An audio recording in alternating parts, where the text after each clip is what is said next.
quando eu entendi que Jesus era a chave hermenêutica, acabou essa história de livro.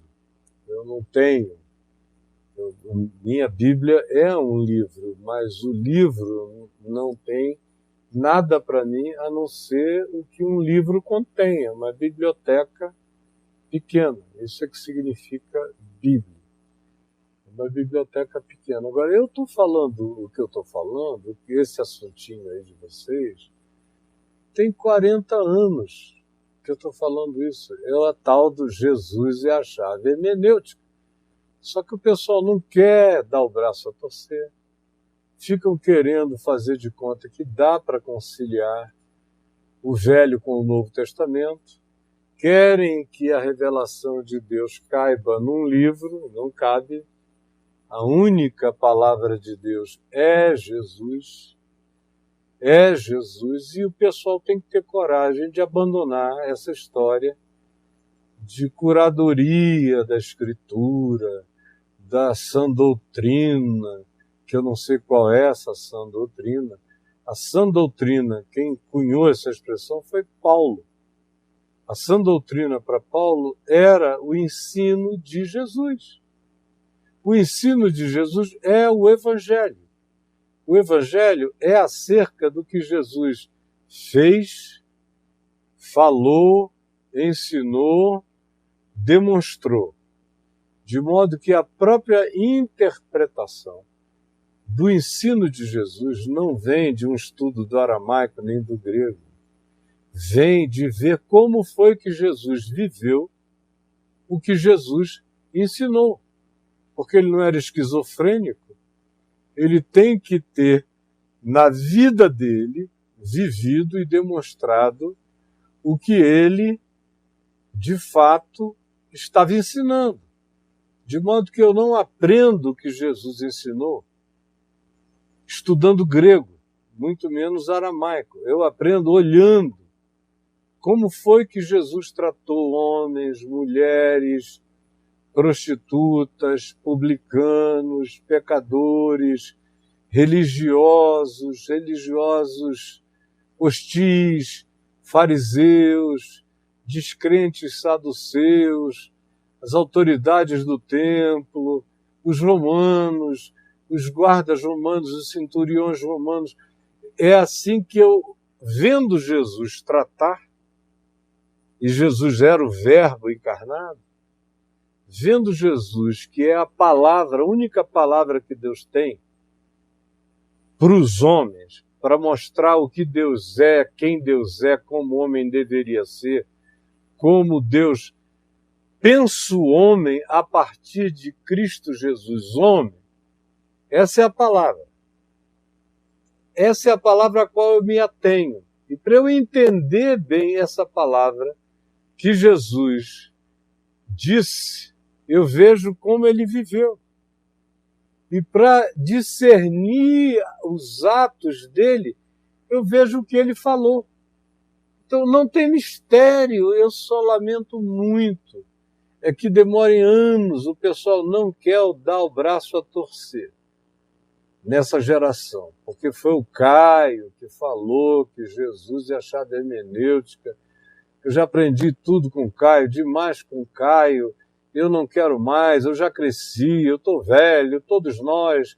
Já passou aquele tempo em que o Caio nos ensinava. Aí ficam dando soco em ponta de faca, querendo defender o indefensável e acabam indo para um lado totalmente ilógico. Que lado ilógico é esse?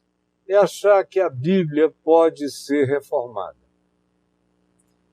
A Bíblia não pode ser reformada. Primeiro porque a Bíblia, a parte que a gente chama de Bíblia, mais originalmente, mais honestamente, a Bíblia é dos judeus. É de Malaquias para trás, até Gênesis. Isso vem dos judeus.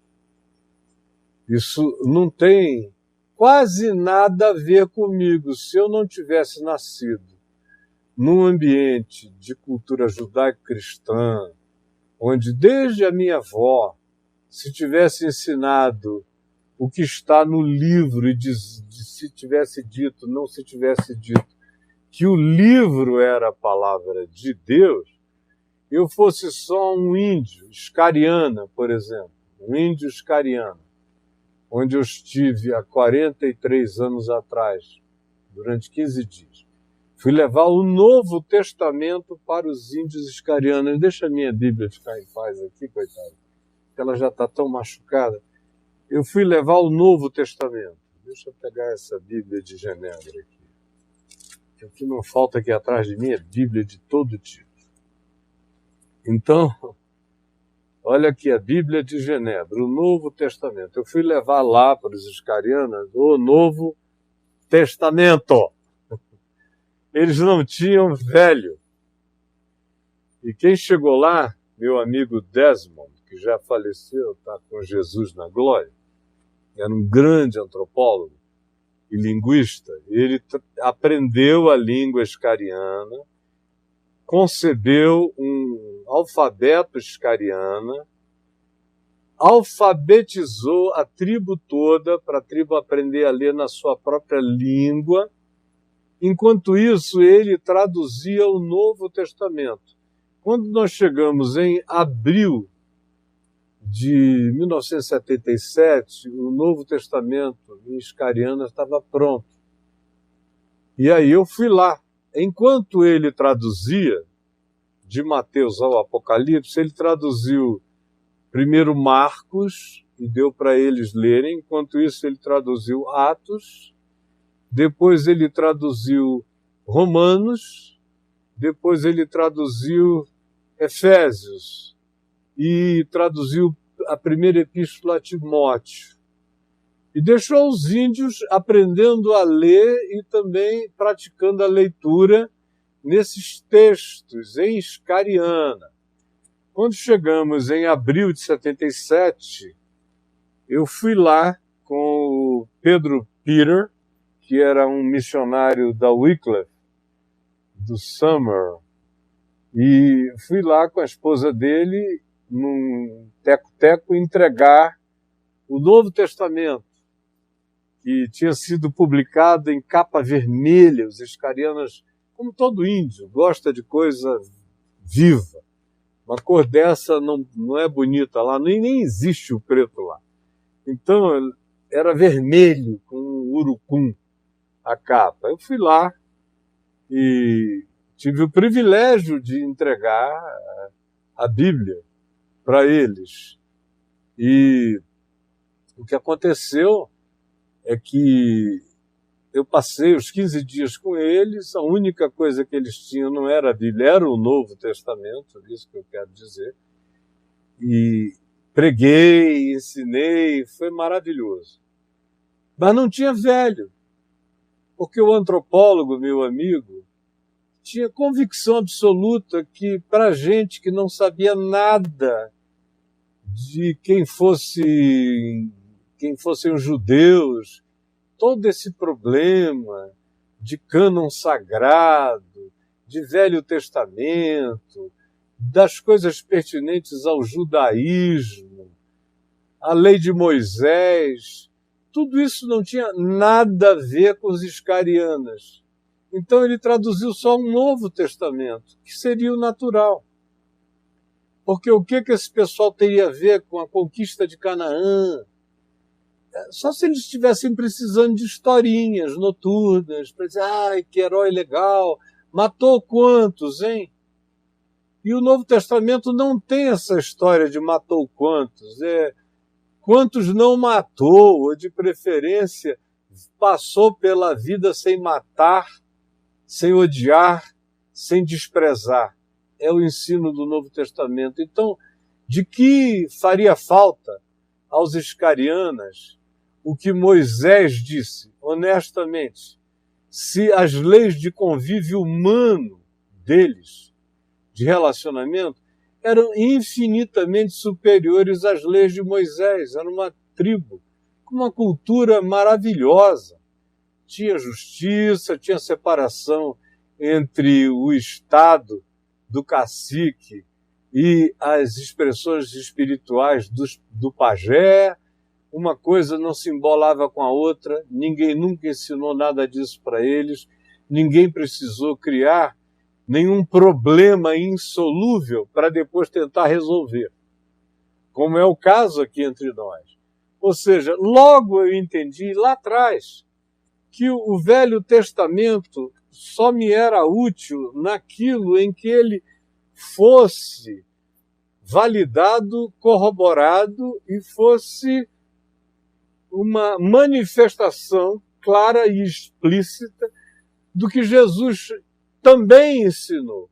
Do contrário, se ele só me trouxesse aquilo que Jesus não ensinou, ele não me teria nenhuma utilidade.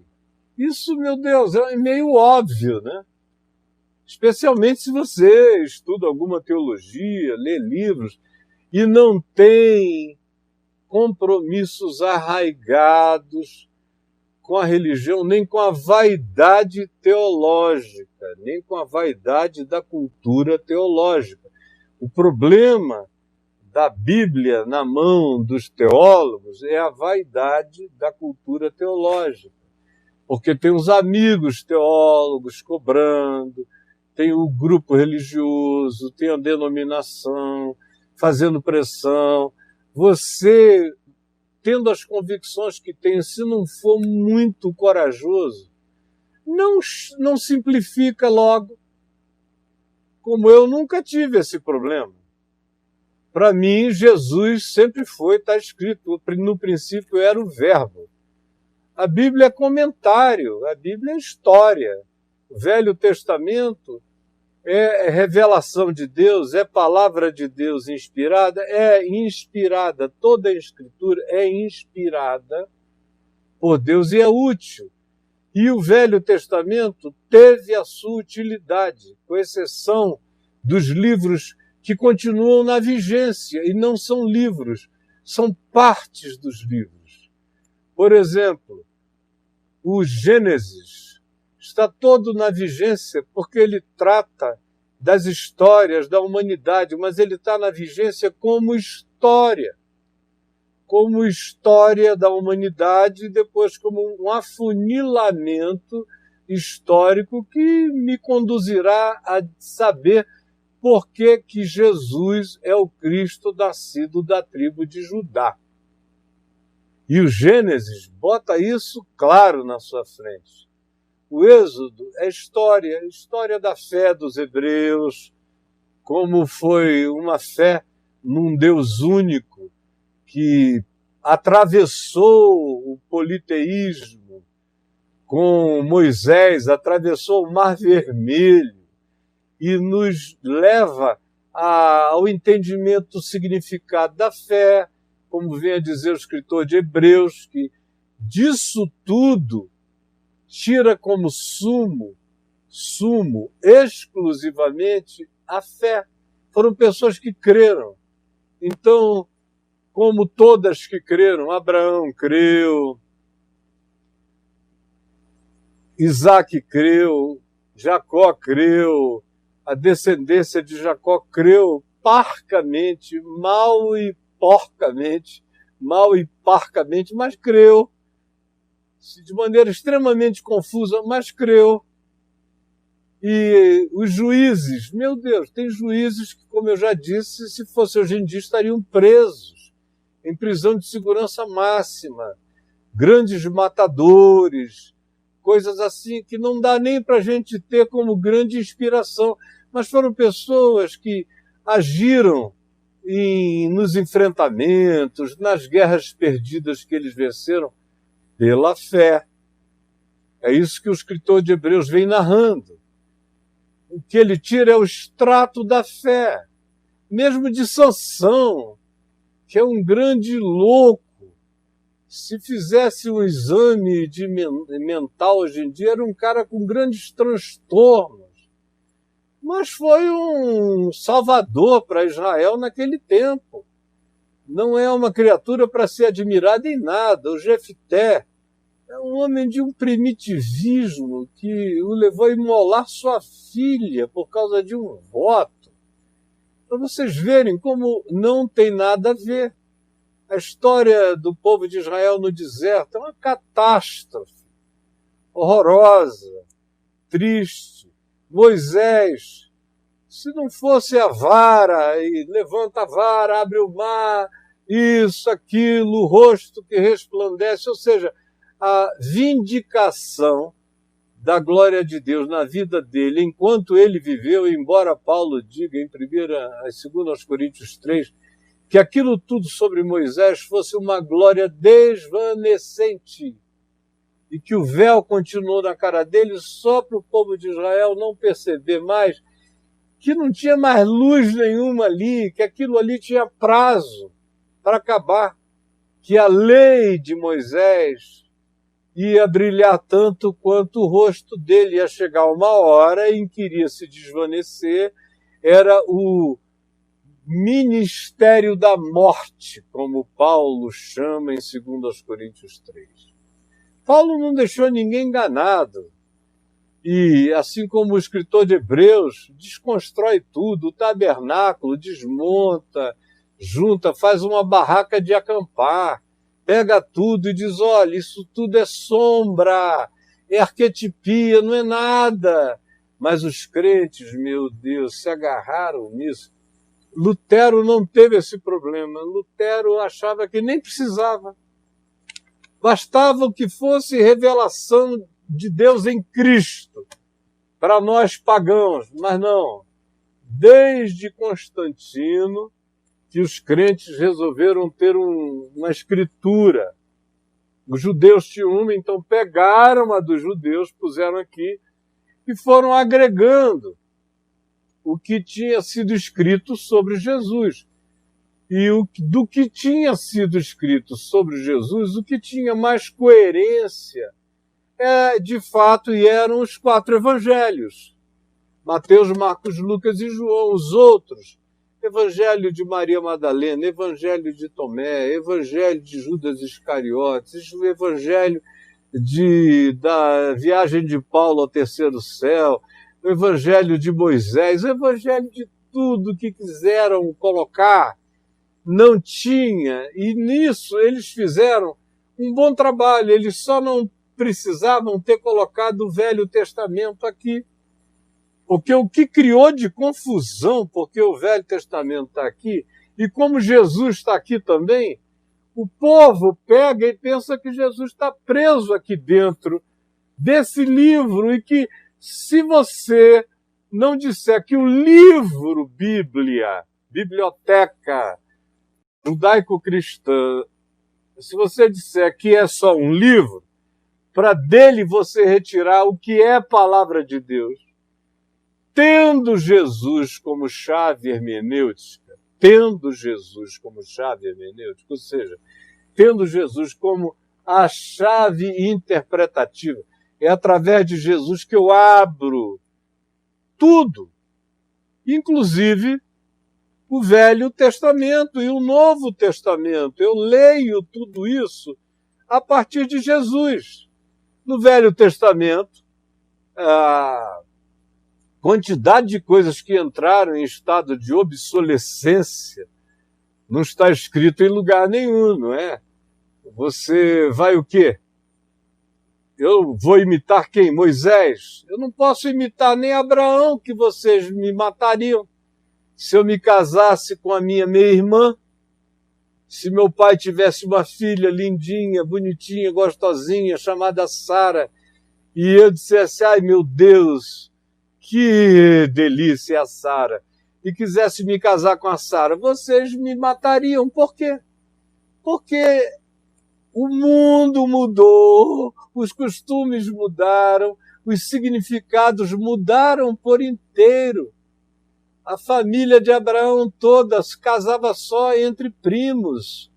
Entre nós isso seria uma coisa bizarra, no mínimo. Eu vou imitar quem? Moisés? E vou ter e deixar mulheres para trás no Egito. Vou casar com uma mulher no deserto, a filha de Jessé e Zípora, e ter filhos com ela, e criar filhos, porque Moisés ficou 40 anos lá. Quando ele foi embora, um filho dele chamado Gerson, mais velho, tinha pelo menos 38, por aí, era um homem. E ele foi embora, libertar Israel, deixou tudo para trás. Se eu fosse embora fazer a missão de Deus, deixando minha família para trás, vocês iam também dizer que eu era uma negação de tudo que se crê, que se ensina. E depois ele vai, peregrina pelo deserto. Quando ele está lá no deserto, recebe visita do sogro, certamente da esposa, acasá-la com ela, até que um dia ele vê uma mulher negra, linda, passando na frente da tenda da congregação e se apaixona.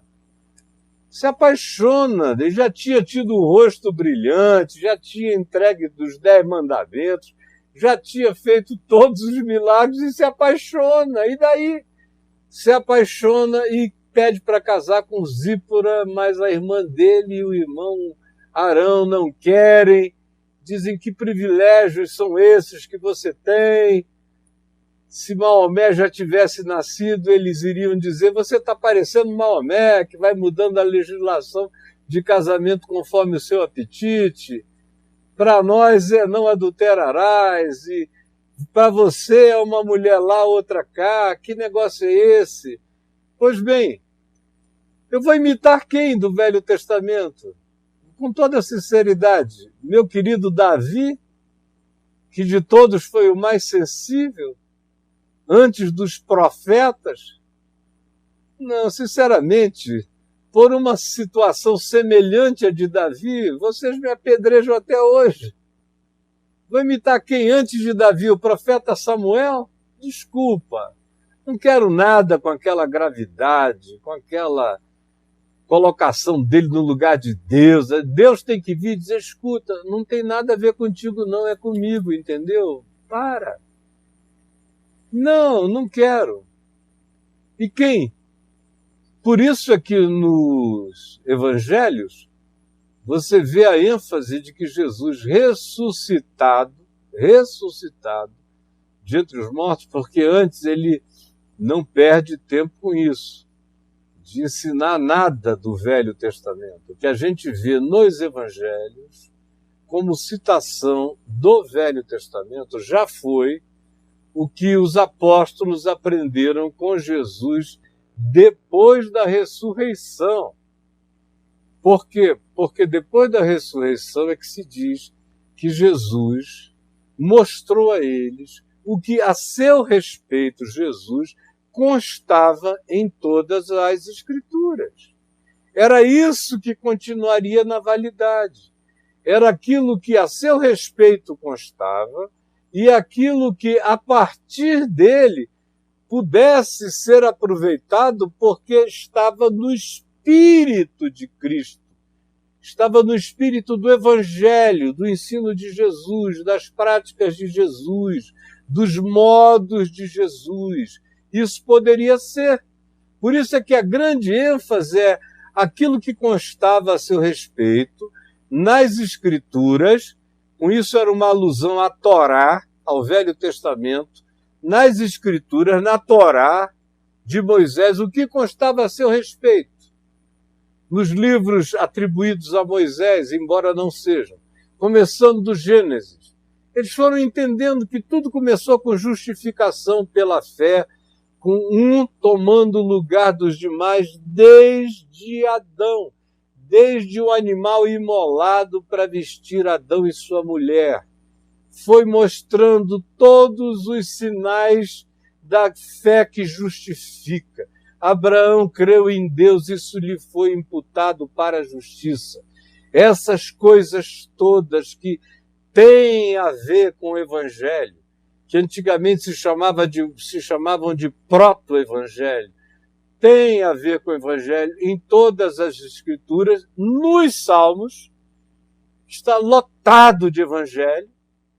Somente alguns deles, aqueles salmos de imprecação, salmos de ódio, de raiva, de vingança, não tem nada a ver com o Evangelho, mas no mais, todos eles têm a ver com o Espírito de Cristo, com o Espírito de consolação, com o Espírito de justiça, de verdade, de sinceridade, de quebrantamento, e eles estão lotados da fé que opera pelo amor.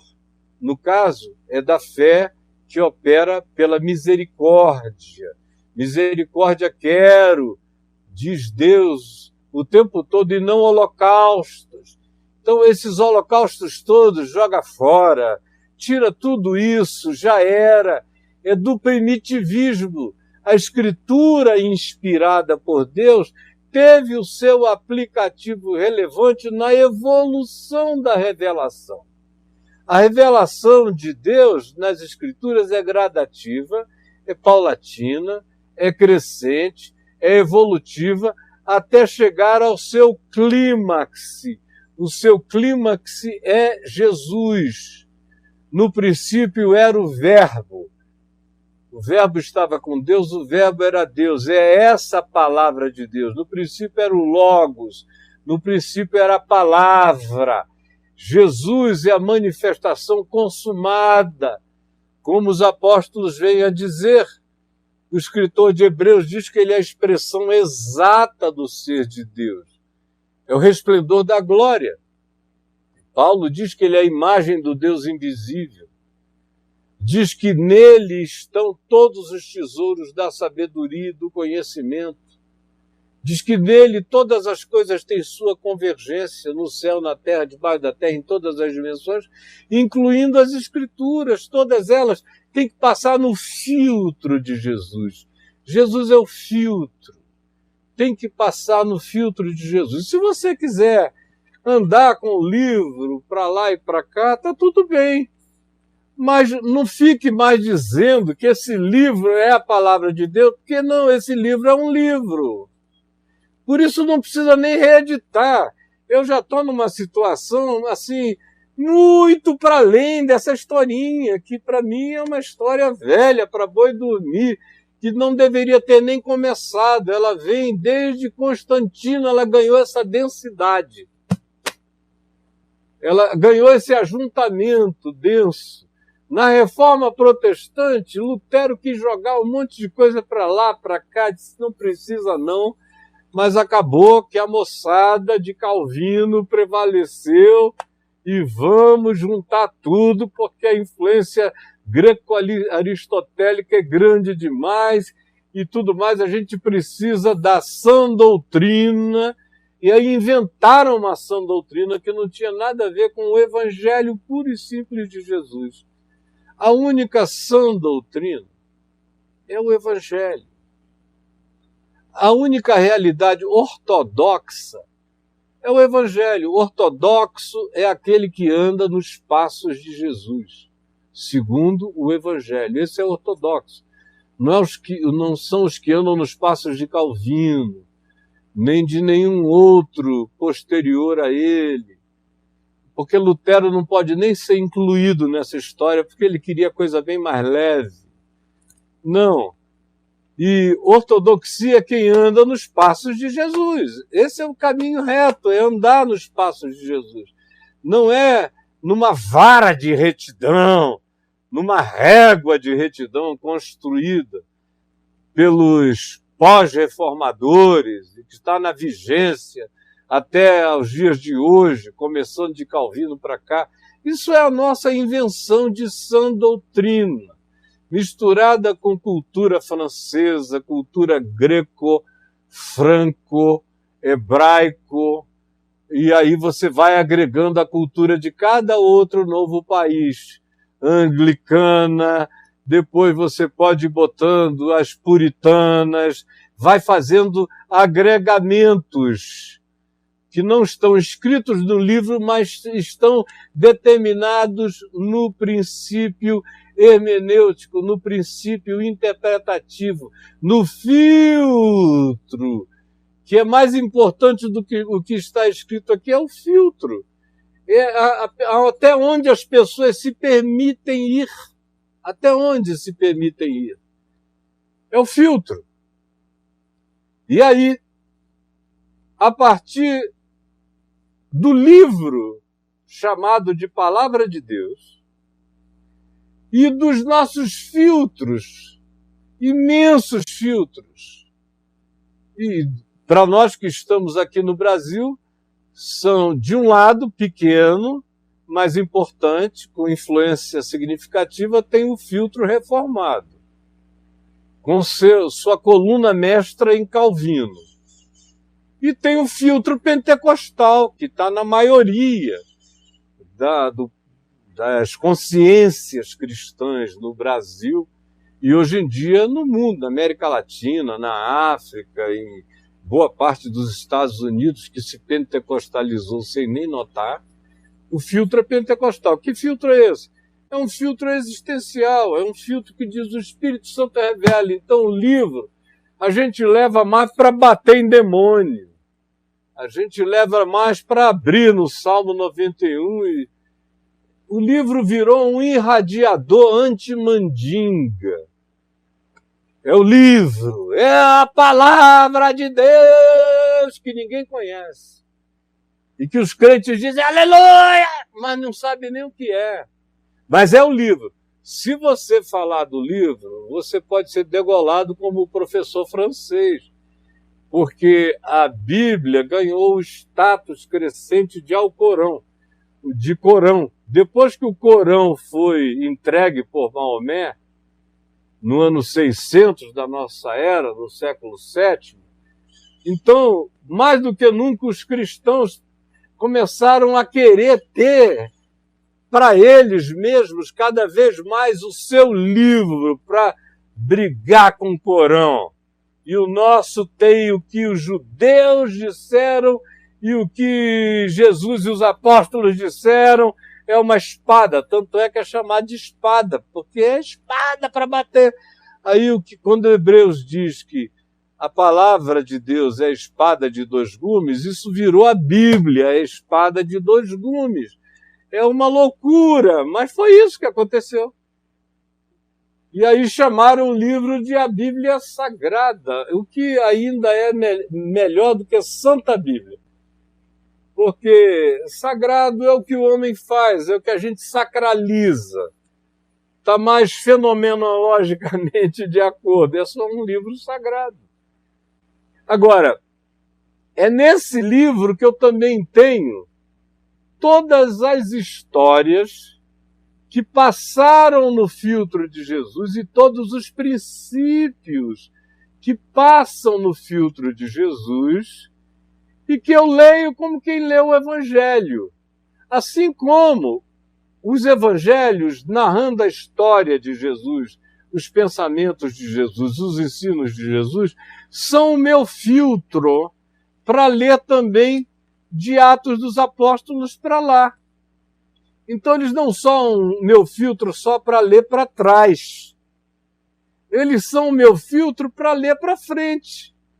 Porque tem muita coisa que Paulo diz aqui, várias coisas, que não tem nada a ver com o que Jesus fez e ensinou. Nada. Que tinha a ver com Paulo.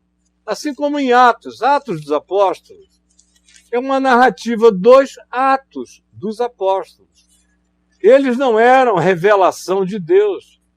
O livro de Atos está cheio de erro.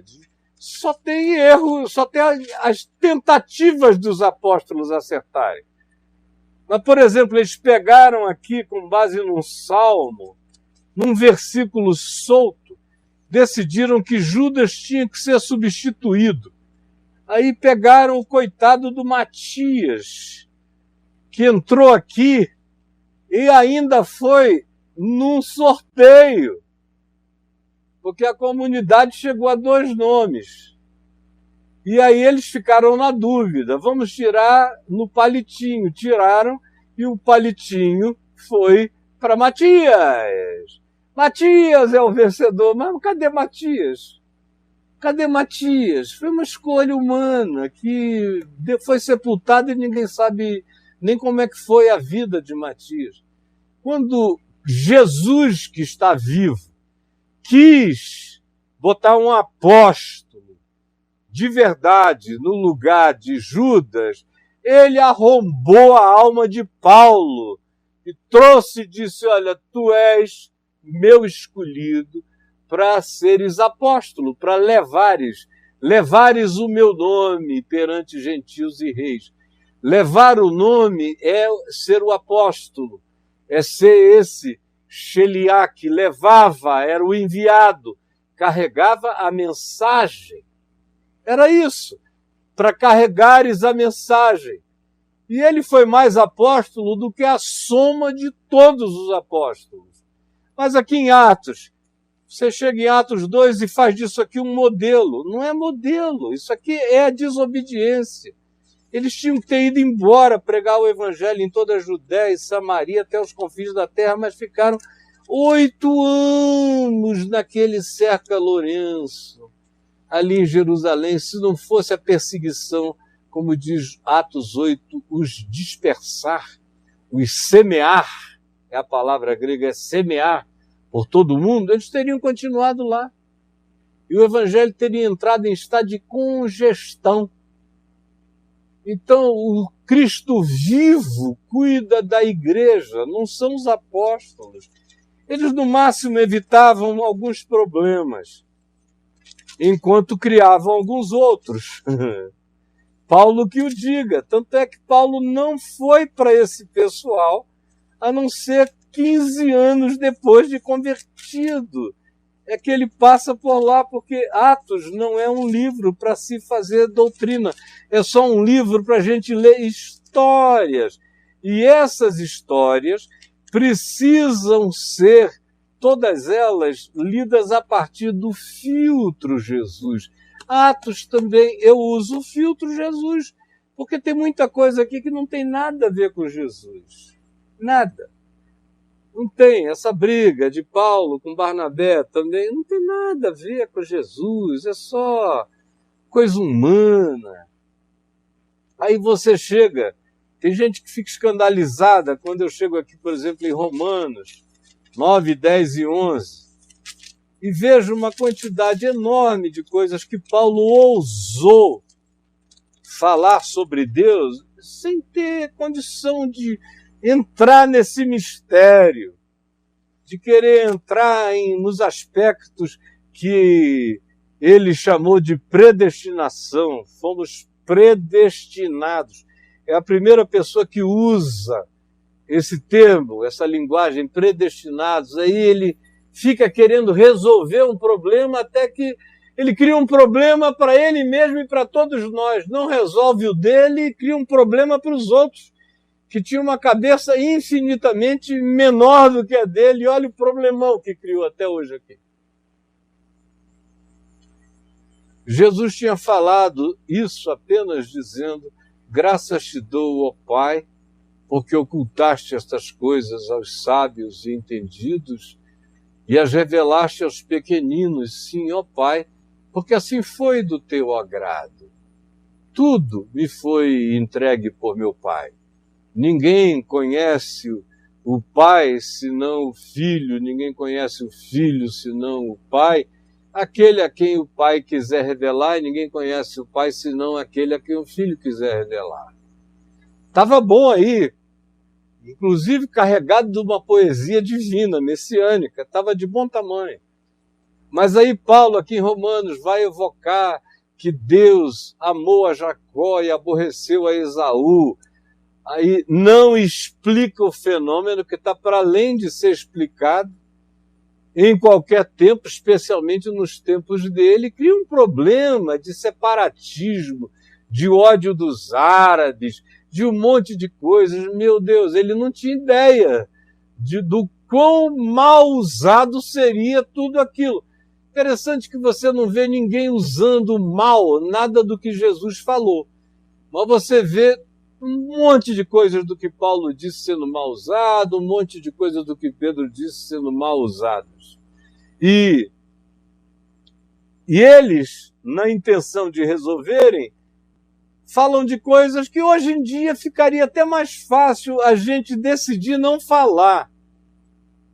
Decidir não falar, mas Paulo ainda vem muito carregado do ensino de Gamaliel, da supremacia judaica, embora ele seja apóstolo dos gentios, ele é apóstolo dos gentios para crer e dizer e ensinar que a lei tinha acabado em Cristo, que o fim da lei é Cristo para a justiça de todo aquele que crê, para ensinar a justificação absoluta e suficiente pela fé em Jesus, para ensinar todos esses aspectos que estão aqui em Romanos. Agora, 9, 10 e 11, mano, estava para além de ti, do teu tempo, até nos dias de hoje, com física quântica, relativizando o significado do espaço, do tempo, mostrando para a gente que Abraão, tanto quanto o último menino, o Apocalipse, que vem a surgir a última geração,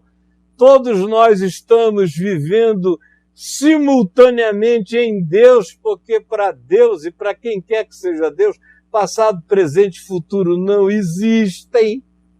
E não é uma questão de presciência, porque presciência é saber antes, não. Está tudo sendo. Mas como é que Paulo ia saber disso? Então, qualquer afirmação a esse respeito já cai naquilo que está para além da solubilidade humana, está para além da possibilidade de que se coloque numa solvência de compreensão. Está para além disso tudo. Então, em Jesus, eu sei o que fica daqui e sei o que é excesso, que não tinha explicação nem para ele e que poderia ter ficado na região do silêncio, que faria um bem enorme à humanidade se temas desse tipo de provocação separatista não fossem evocados. Ou como o que ele diz sobre mulheres. Não permito que as mulheres falem na igreja, falando aqui aos coríntios, e depois dando instrução a Timóteo, que também passava por Corinto, Sincréia, aquela região o tempo todo ali. Tem muito a ver com as loucuras das comunidades malucas que decorriam de Corinto e daquela região toda, de modo que era algo tópico, era uma carta que o cara tinha escrito, vamos supor, para o Caminho da Graça, Estação Brasília, aonde você encontra uma densidade maior de minions. Aí você manda uma carta de Paulo ao Caminho da Graça, Estação Brasília. Meus amados irmãos, não é bom que sejais minions, porque isso é idolatria política, é loucura. Vocês têm que saber que tudo passa, é o Evangelho que vai permanecer para sempre.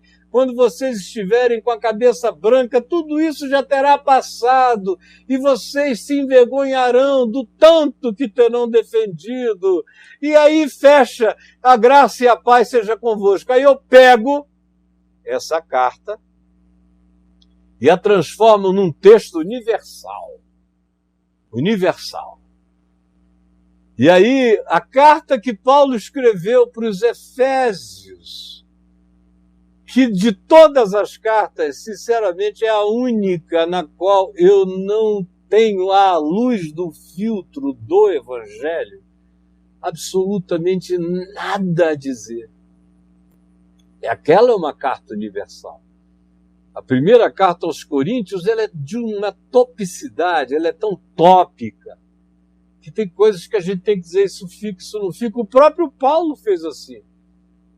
Em 1 aos Coríntios, no capítulo 5, ele mandou reunir a todo mundo, os líderes de Corinto, e ele mesmo, Paulo, se reunissem em espírito e entregassem um certo indivíduo a Satanás. Olha só a presunção, vamos entregá-lo a Satanás. Paulo estava com raiva, estava agindo na carne, estava zangado, estava errando, como ele reconhece, entregar o homem a Satanás. Era um homem que tinha transado com a mulher do pai. O pai era viúvo, casou de novo, ele e a mulher do pai se engraçaram, foram para a cama, ele ficou sabendo e mandou entregarem o homem, não tem nada sobre a mulher. nesse caso, mas entreguem o homem, porque no machismo paulino era o cara que tinha seduzido, pegado a coitadinha da mulher do velho. Então ele é que é o culpado, e como ele era também uma pessoa conhecida na igreja, Paulo queria dar exemplo, fazer um martírio corintiano, e aí vamos entregá-lo a Satanás. Depois de um tempo, não demorou muito tempo, Paulo mandou a carta e já começou a se angustiar, não dava mais nem para recolher a carta. Já tinha ido, chegou lá, foi lida. E aí ele começou a ouvir coisas. Que negócio é esse? O que deu em Paulo? E o coração dele foi se angustiando. Ele disse que entrou num estado de profunda tristeza. Aí, na segunda carta aos Coríntios, que pode ter sido já na terceira ou na quarta, porque são 4 cartas de Paulo aos Coríntios fundidas em 2. Mas essa é outra história. Então, ele diz na nossa carta, segundo aos Coríntios, que ele estava arrependido, que ele tinha entristecido aqueles que o alegravam. E quanto àquele rapaz, que eles o acolhessem, para que o moço não morresse de tristeza, de depressão. Ele quase mata o cara de depressão. E ele diz, olha, recebam, para que ele está morrendo. A notícia que eu tenho é que ele está morrendo de depressão, de angústia, não quer mais viver de tanta agonia. Recebam-no, acolham-no, beijem-no, expressem a ele afeto. É o que ele manda expressar, afeto a esse indivíduo. Por quê? Sem segundo aos Coríntios, o pessoal que não lê, que não sabe, que não entende, e é 90 e tantos por cento, mais de 95%, 97%, não entende nada disso. Não lê assim, abre e bota o dedo em cima, é uma loucura.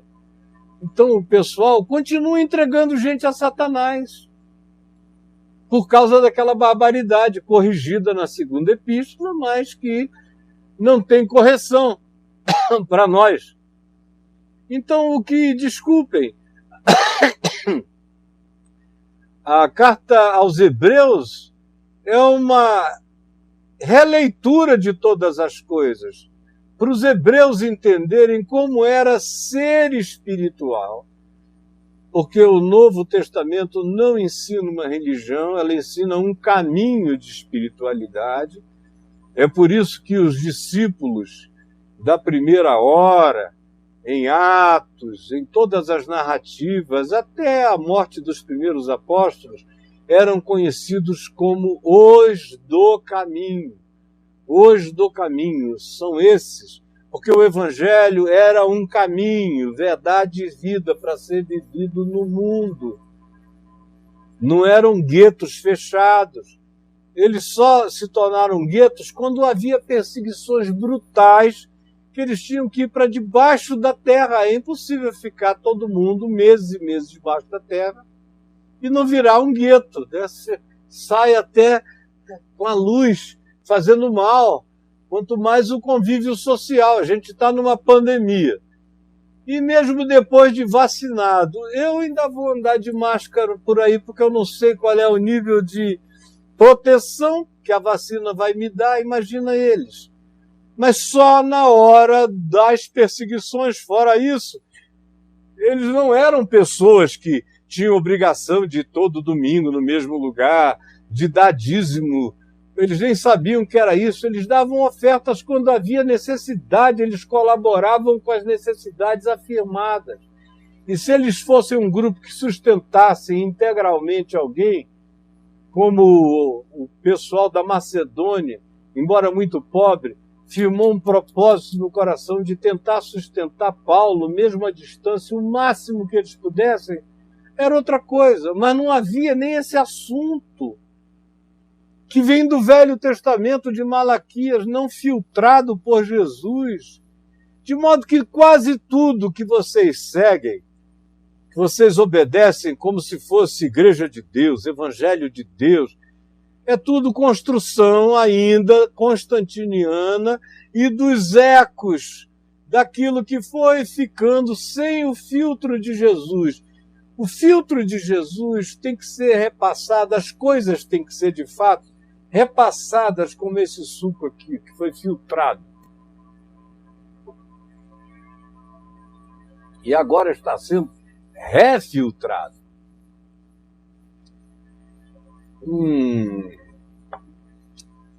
No filtro de Jesus, todas as coisas têm que passar as do Velho Testamento e as do Novo Testamento.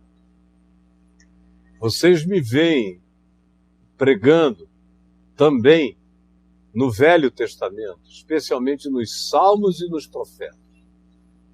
Por quê?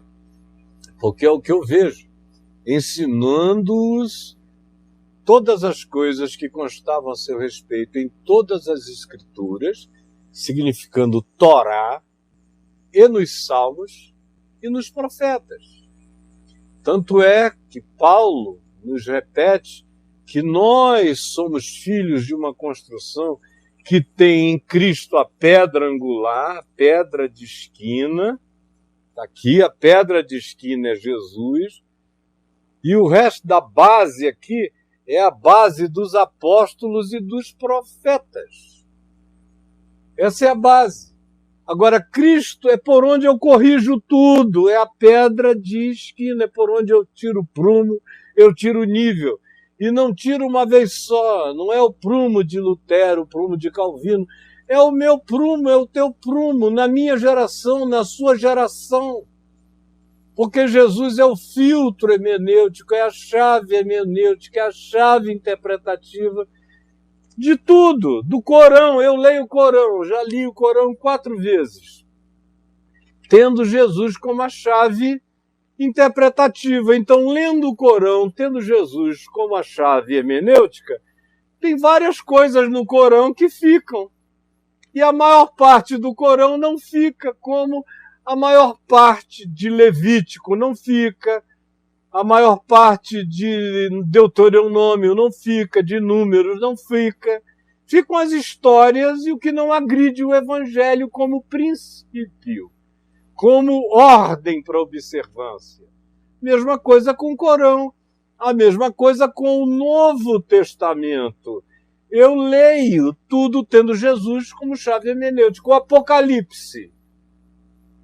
Eu leio o Apocalipse tendo Jesus como chave hermenêutica. Por isso, os 144.000 são simbólicos, é claro, são arquetípicos. Não são nada além disso. E o livro inteiro eu leio a partir do que Jesus ensinou no pequeno Apocalipse, em Mateus 24, em Lucas, de 20 em diante, em Marcos, no texto mais resumido da mesma mensagem escatológica. Eu leio o Apocalipse a partir de Jesus. Tudo que o Apocalipse narra numa linguagem imensa e enorme tem a sua chave, o seu resumo em Jesus. É por ali que eu abro tudo. O que ficar extravagante demais em relação a Jesus, eu digo não. Só fica o que couber na sobriedade escatológica de Jesus, em qualquer perspectiva. Então, no Apocalipse, fica praticamente tudo.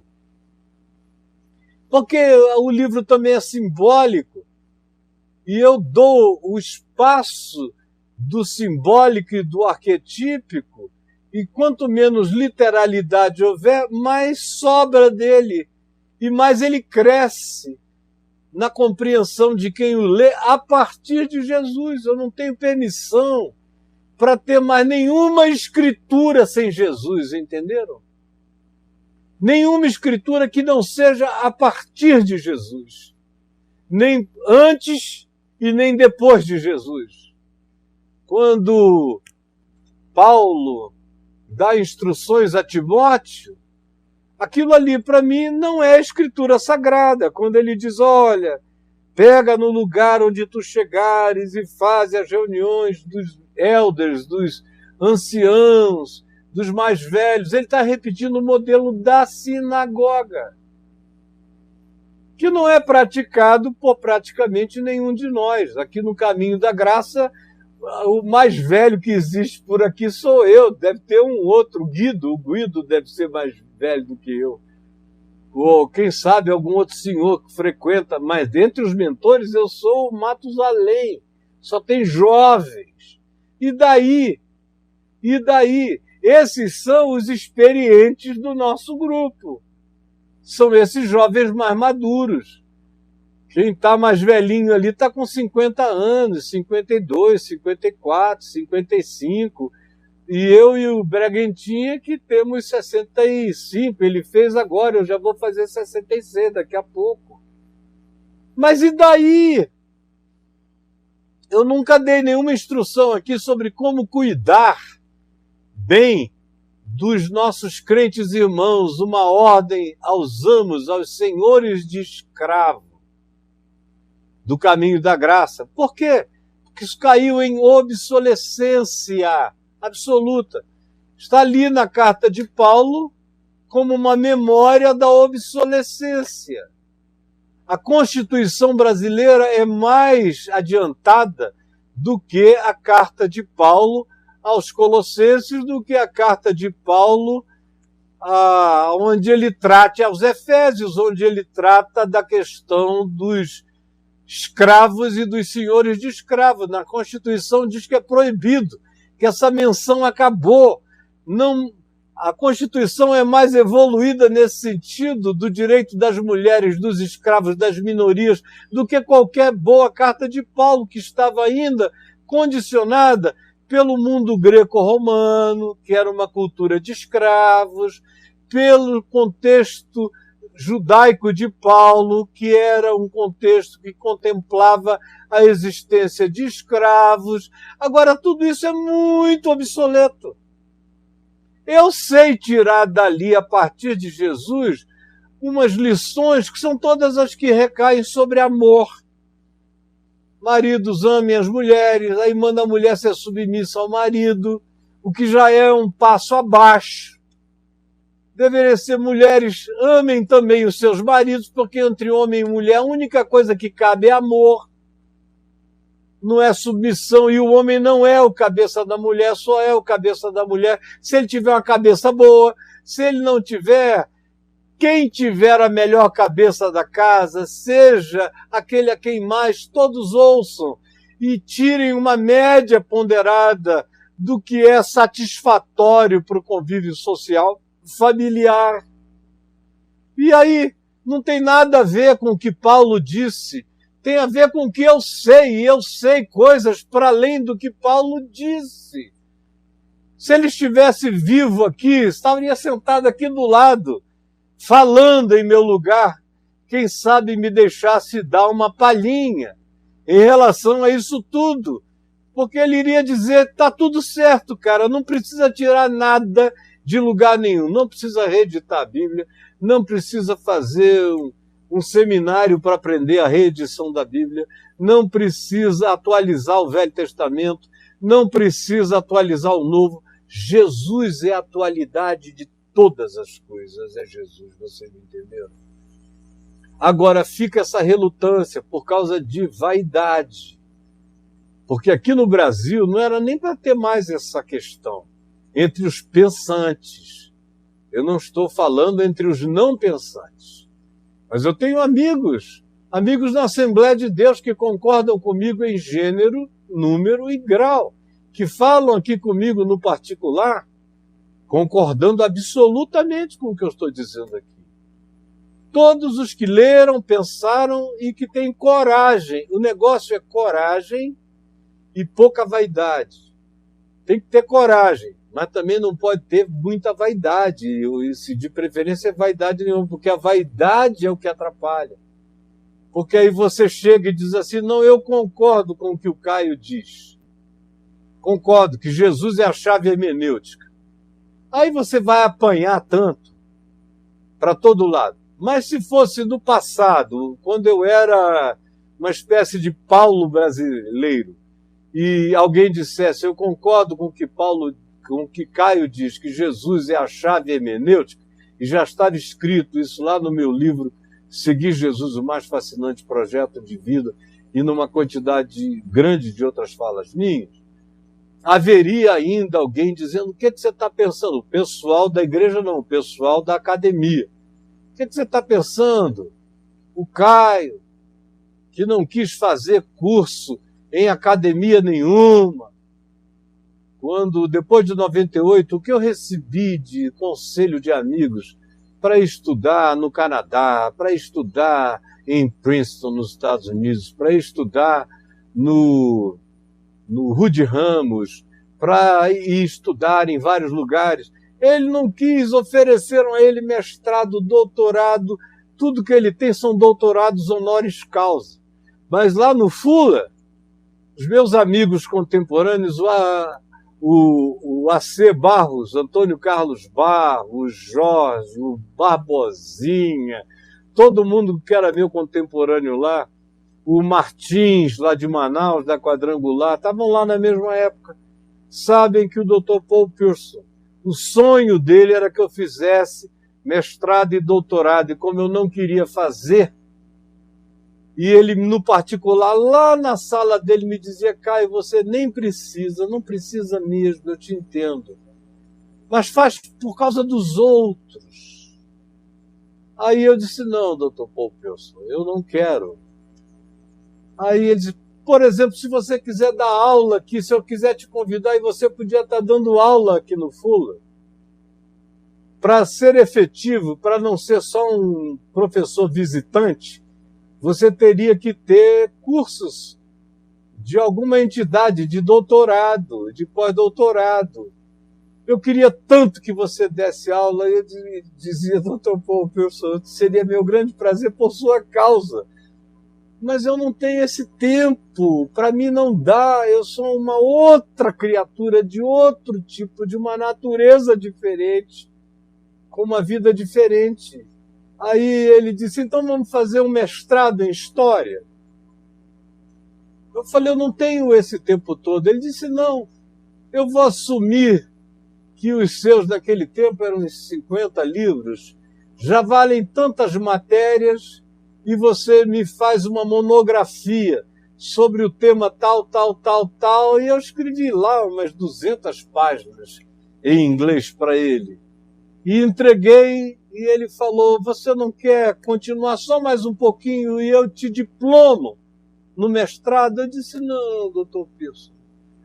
Então, para um monte de gente que fez isso, fez aquilo outro, o cara fica muito zangado que a coisa mais revolucionária para resolver esse problema da Bíblia, da Escritura, eu não estou nem falando das outras coisas, de ciência e tudo mais, só das Escrituras, seja uma solução que brote no Amazonas,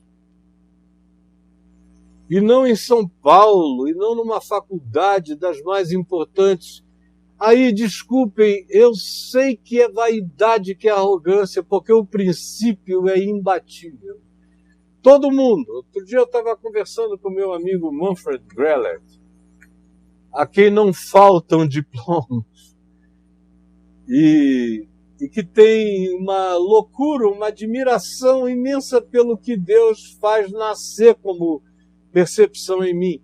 E eu estava falando para ele ano passado sobre Jesus, a chave hermenêutica, sobre como, se não se adotar isso, se vai ter cada vez mais problemas a respeito, porque a Bíblia vai ficar cada vez mais absolutamente intolerável diante dos achados da ciência. Vai virar terra plana, vai virar Bíblia plana. E a teologia é uma teologia terra plana também.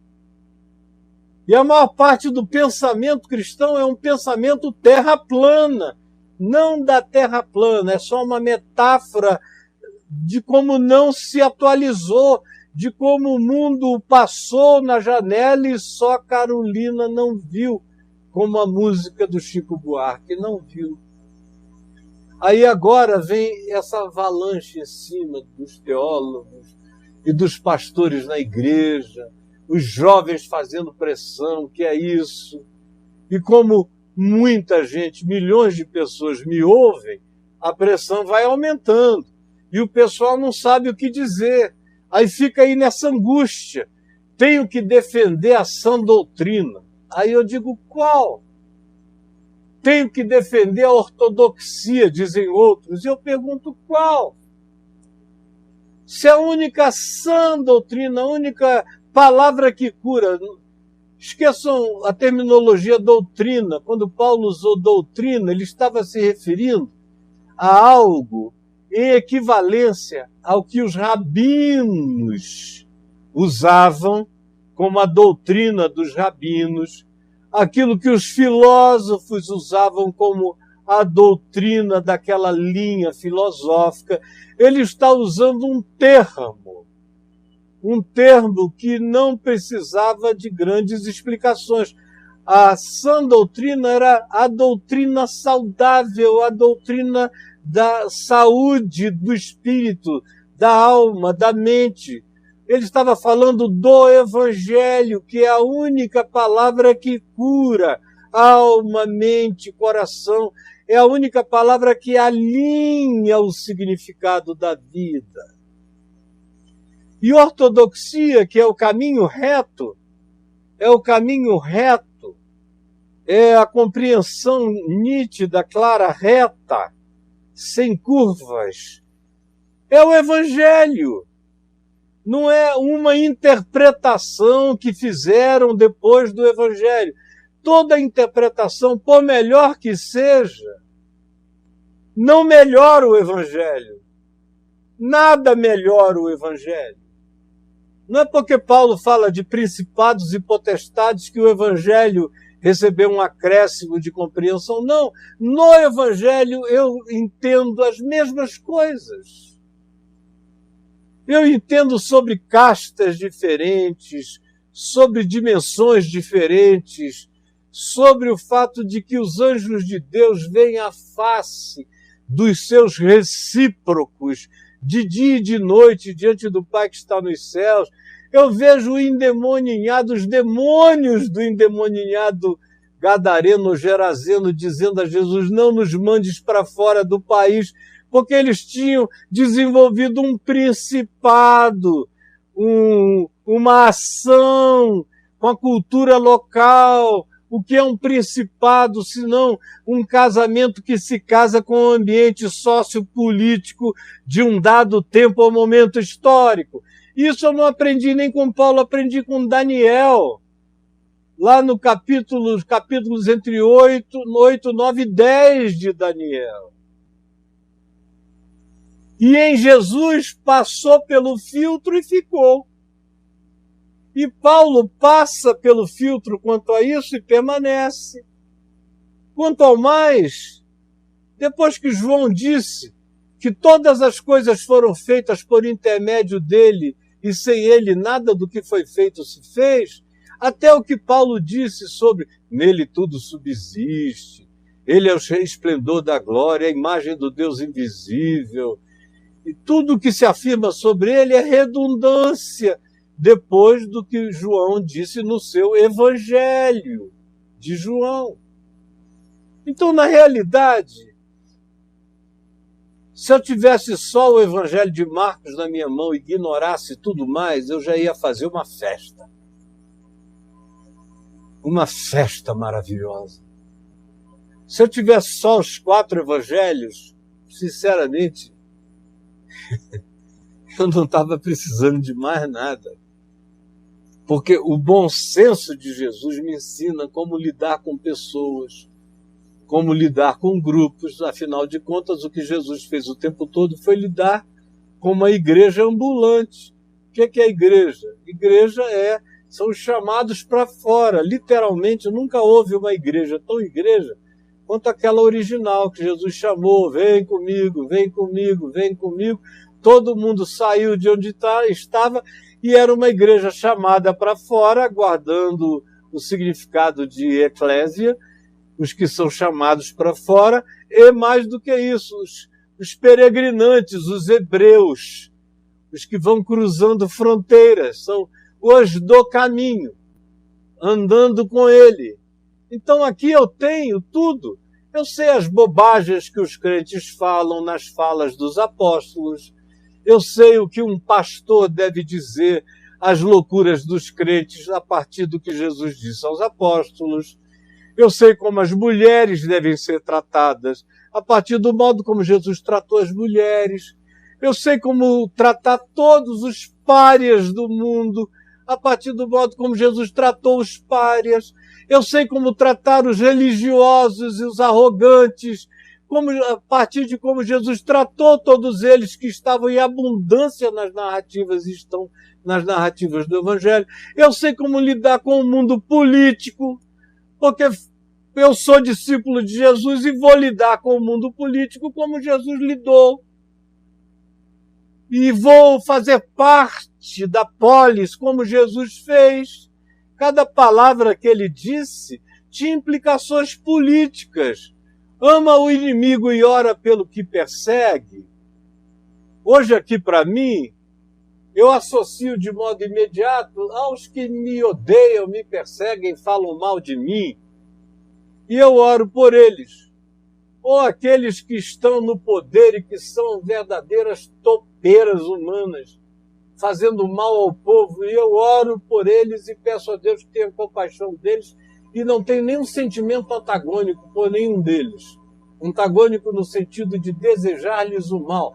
Eu tenho um antagonismo de pensamento em relação a eles, e de espírito em relação a alguns deles que são praticamente possessos de coisa ruim para todo lado.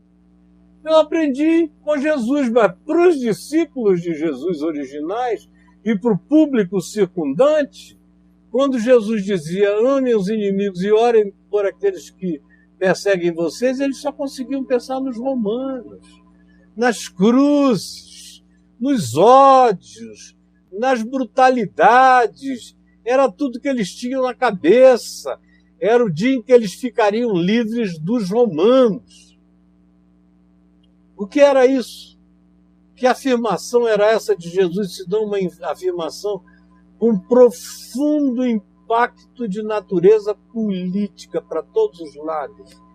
Desconstruía o ódio religioso dos zelotes, dos fariseus, dos sicários, de todos os grupos que se manifestavam contrários aos romanos, uns mais, outros menos, alguns mediamente, mas no coração havia o repúdio, o ódio, a raiva, ainda que não tivesse a coragem da declaração em alguns desses grupos.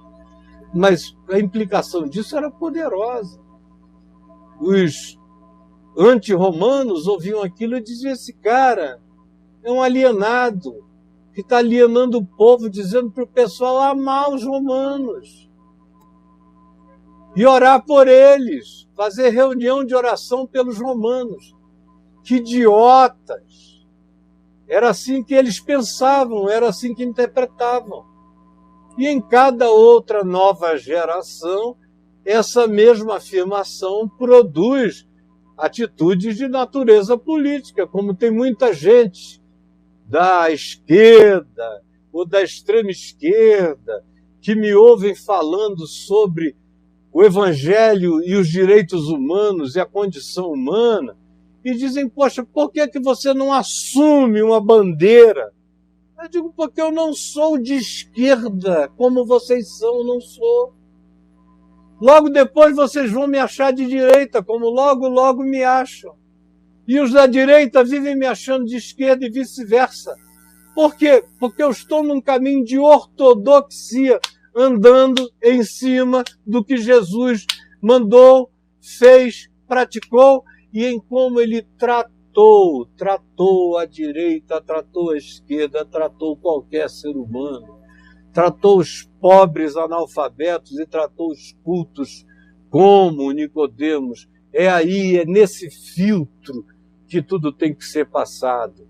Então, eu lamento muito, porque a solução está presente, e desculpem, gente, não tem outra. Não dá para reeditar a Bíblia, nem dá para fazer um concílio e dizer o que fica, o que não fica, com base em quê? A não ser que vocês adotem Jesus como a chave hermenêutica. Aí vai ficar evangelho puro.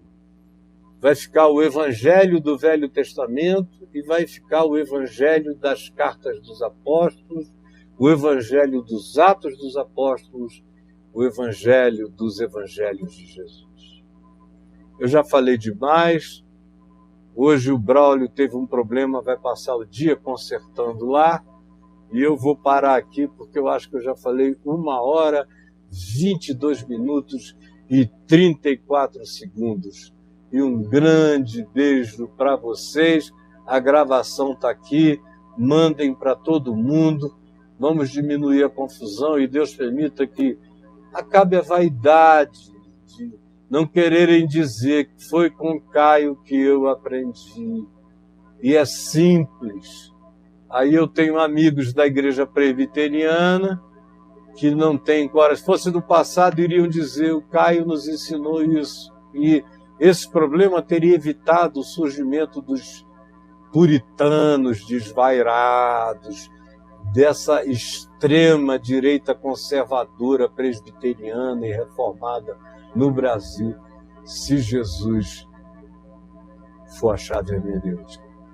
Evitar-se-ia que 1, 2 ou 3 teólogos presbiterianos contemporâneos dissessem, a partir de Jesus ser ou não a chave hermenêutica, que era insuficiente, que Jesus como chave hermenêutica era insuficiente. Cometeram uma blasfêmia contra Jesus e o Evangelho, mas em nome da doutrina reformada nem parece que foi blasfêmia. E os pentecostais que dizem que amam a Jesus também não podem aceitar Jesus como chave hermenêutica, porque dizem, então vai ter um monte de texto do Velho Testamento que a gente não vai mais poder afirmar que foi Deus que disse aquilo em vigência para hoje. E eu vou dizer, não, meu filho. Aí eles dizem, então não quero. Os neopentecostais nem pensar, porque o neopentecostalismo vive do Velho Testamento interpretado na pior forma de barganha. A barganha que nem Jacó sonhou em fazer, os neopentecostais inventaram. Então, no fim, meu amigo, minha amiga, meu irmão, minha irmã, é muita vaidade, nos últimos que eu mencionei aqui, os neopentecostais, com um medo enorme de afirmarem isso e perderem dinheiro, porque sem o Velho Testamento aplicado às suas campanhas de prosperidade, eles empobrecem. Então, é muito amor ao dinheiro também. As sociedades bíblicas, as sociedades da Bíblia, as editoras da Bíblia não querem também fazer uma introdução à Bíblia, ensinando Jesus como chave hermenêutica, com medo de venderem menos Bíblias por causa disso. E enquanto isso, fica essa agonia para lá e para cá. E também muita besteira sendo falada, não é? Porque não tem nada que supere a lógica. Eu quero um argumento que enfrente a lógica do que eu acabei de dizer. A lógica. Com base num conhecimento amplo da Escritura. Eu quero um argumento que bata a lógica do que eu acabei de dizer, de Jesus como chave hermenêutica e chave que atualiza a Escritura naturalmente, porque Jesus é a alegria dos homens, de todas as gerações. É interessante que o primeiro programa de televisão que eu tive lá em Manaus, que durou com esse nome uns 3 anos, se chamava Jesus Esperança das Gerações. E quando eu botei esse nome no programa, é porque eu tinha certeza que Deus iria me permitir viver muitas gerações ainda. E que em cada nova geração eu pregaria Jesus, porque ele seria e é a esperança de todas as gerações, como foi no passado, seria na minha vida e seria no futuro. Agora, o futuro chegou com uma violência tão brusca, que aí, da noite para o dia, o que já era, para mim, totalmente obsoleto no Velho Testamento, caiu em obsolescência mais rápida. E o que para mim já era obsoleto em momentos do Novo Testamento, especialmente no que diz respeito às práticas de usos e costumes, que não passaram por Jesus. Eu vejo Paulo dar aquela lista de beberrões, bêbados, isso, efeminados, isso e aquilo. Eu passo pelo filtro de Jesus. Eu não vi Jesus bater em ninguém assim. Não vi. Eu só vejo Jesus combater a embriaguez, em Lucas 20. A embriaguez, as orgias e as preocupações deste mundo, os consumos deste mundo, o apego ao dinheiro, a isso tudo, que não está em vigência entre nós, exceto embriaguez, as orgias dos outros. Porque quando são as nossas entre amigos, também ninguém fala nesse assunto. No fim, minha gente, o que existe é uma quantidade brutal de muita hipocrisia com vaidade, porque as soluções lógicas, hermenêuticas, coerentes com Jesus, com o Espírito de Cristo, estão todas dadas e podem me chamar de herege com muita alegria. Eu estou para virar, como é que canta lá no Maracanã? Eu sou brasileiro, com muito orgulho. Eu não. Por causa de vocês, eu vou cantar. Eu sou herege, com alegria, com muito amor, porque não é possível. E vamos parar com a tolice, enquanto a gente não faz mal uns aos outros, pelo amor de Deus. Beijos, meus amados. Beijos, beijos, beijos, beijos, beijos.